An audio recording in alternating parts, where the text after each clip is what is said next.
بسم اللہ الرحمن الرحیم۔ السلام علیکم۔ صبر اور اجر۔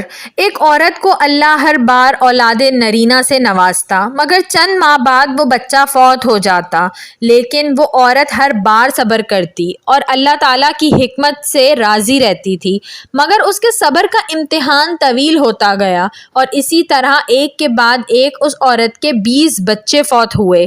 آخری بچے کے فوت ہونے پر اس کے صبر کا بندھن ٹوٹ گیا۔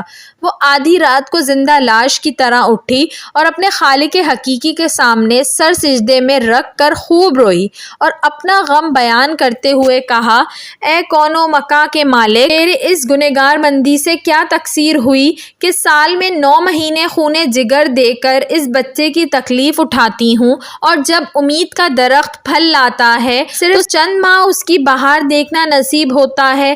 آئے دن میرا دل غم کے ہول کا شکار رہتا ہے کہ میرا بچہ پروان چڑھے گا بھی کہ نہیں۔ اے دکھی دلوں کے بھید جاننے والے، مجھ بے نوا پر اپنا لطف و کرم فرما دے۔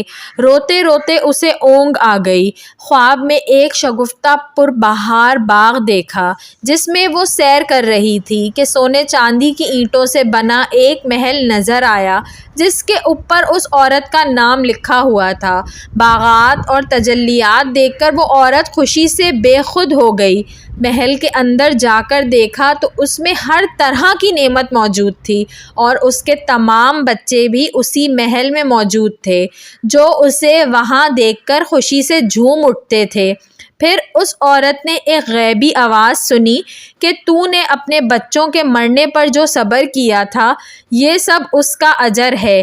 خوشی کی اس لہر سے اس کی آنکھ کھل گئی۔